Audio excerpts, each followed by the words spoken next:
तो friends, welcome to my channel sure education. आज हम बाल मनोविज्ञान का टॉपिक बाल्यावस्था पढ़ेंगे, जो एग्जाम की दृष्टि से बहुत महत्वपूर्ण है और कई बार इससे प्रश्न पूछे जा चुके हैं। अगर आपको मेरी वीडियो पसंद आती है तो प्लीज़ इसे लाइक करें, सब्सक्राइब करें और शेयर करें और बेल आइकन को दबाना ना भूलिएगा, जिससे आपको मेरी न्यू वीडियो की नोटिफिकेशन मिलती रहे। पहला आ जाता है हमारा बाल्यावस्था।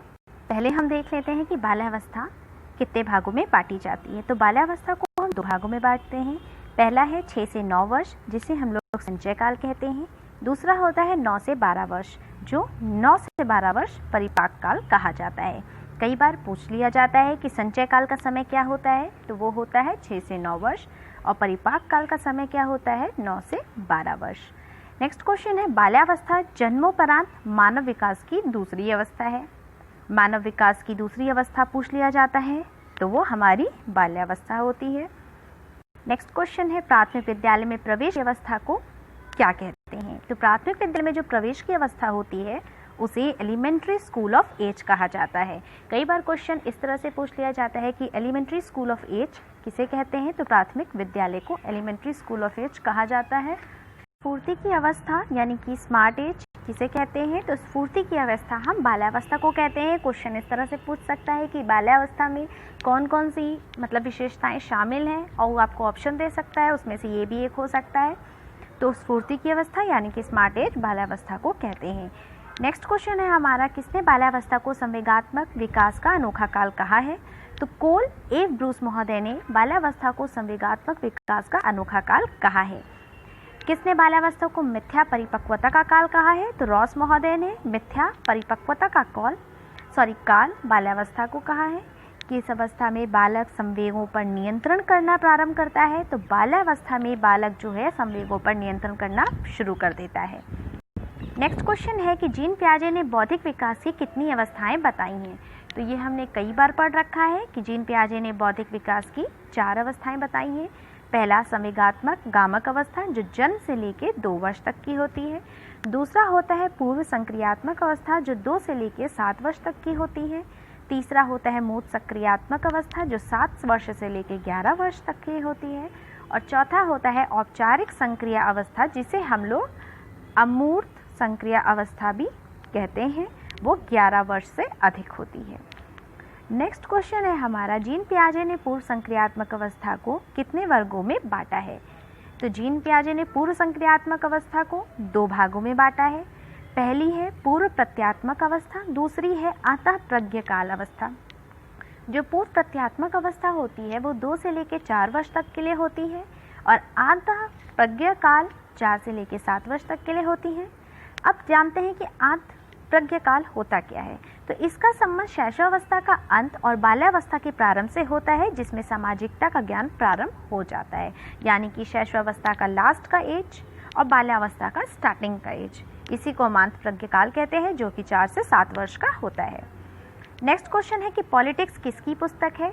तो पॉलिटिक्स अरस्तु महोदय की पुस्तक है। कई बार एग्जाम में पूछा जा चुका है।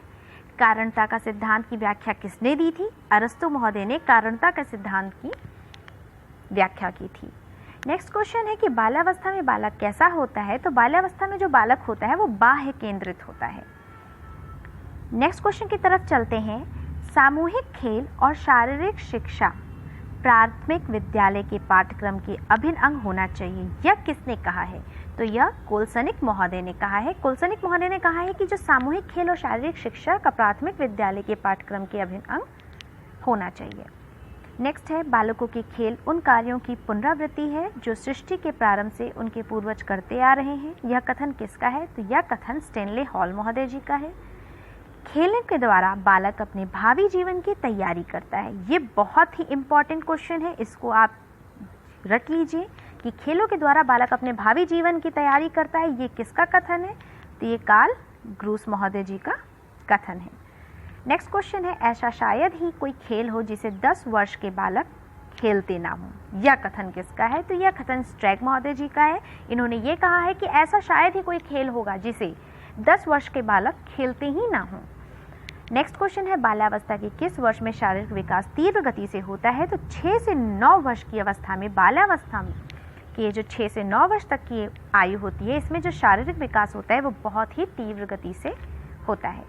संग्रह काल की प्रवृत्ति किस अवस्था में पाई जाती है? तो संग्रह काल मतलब संग्रह करने की जो प्रवृत्ति होती है वो बाल्यावस्था में पाई जाती है।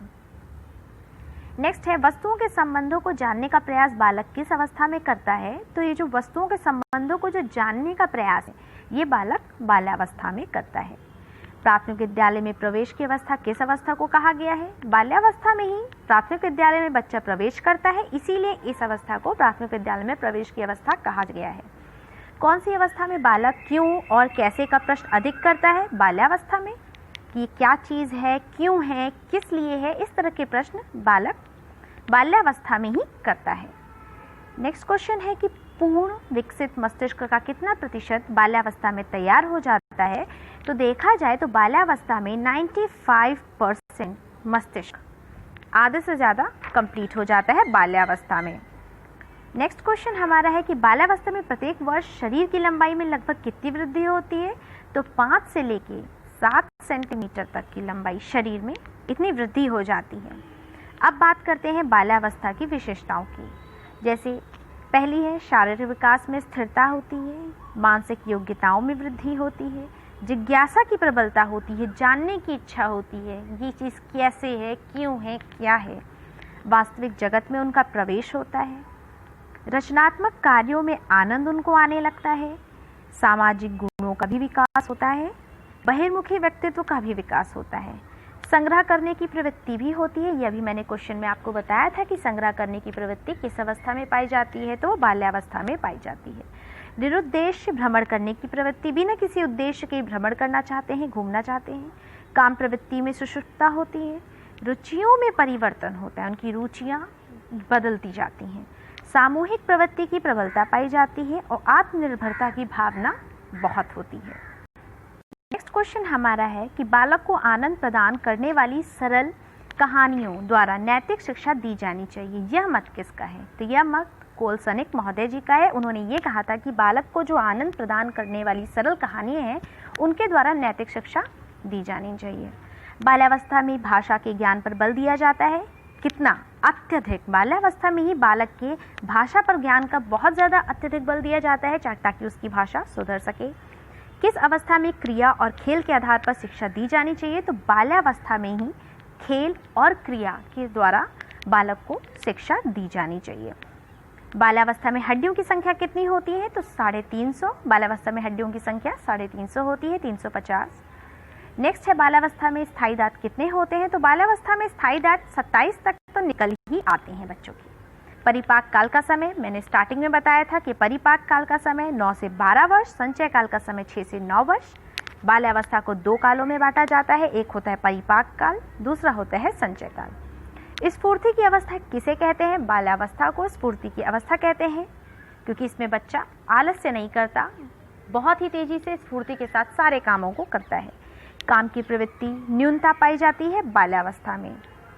नेक्स्ट है बाल्यावस्था में मस्तिष्क का विकास कितना होता है? इससे भी मैं आप लोगों को बता चुकी हूँ कि बाल्यावस्था में मस्तिष्क का विकास 95% तक हो जाता है। नेक्स्ट क्वेश्चन हमारा है बाल्यावस्था को संवेगात्मक विकास का अनोखा काल किसने कहा है? तो कोल ए ब्रूस महोदय ने बाल्यावस्था को संवेगात्मक विकास का अनोखा काल कहा है। वाइगोत्स्की कहाँ के निवासी थे? रूस यानी कि रशिया के निवासी थे। थॉर्नडाइक कहाँ के निवासी थे? तो थॉर्नडाइक अमेरिका के निवासी थे। किसने कहा कि पहले विकास होता है बाद में अधिगम होता है? तो ये पियाजे महोदय ने कहा है कि पहले बालक का विकास होता है उसके बाद अधिगम होता है। लेकिन यही चीज़ वाइगोत्स्की ने बताया है कि पहले लर्निंग होती है और बाद में डेवलपमेंट होता है। तो ये चीज़ आप हमेशा ध्यान रखिएगा, पहले विकास होता है बाद में अधिगम होता है, यानी कि पहले डेवलपमेंट होता है और उसके बाद जाके आपकी लर्निंग होती है। तो ये किसने कहा था? हमारे पियाजे महोदय जी ने कहा था। और पहले लर्निंग होती है बाद में विकास होता है यानी डेवलपमेंट होता है, ये किसने कहा था? ये हमारे वाइगोत्स्की महोदय जी ने कहा था। अगर आपको मेरी वीडियो पसंद आती है तो प्लीज़ इसे लाइक करें, सब्सक्राइब करें और शेयर करें और बेल आइकन को दबाना ना भूलिएगा जिससे आपको मेरी न्यू वीडियो की नोटिफिकेशन मिलती रहे।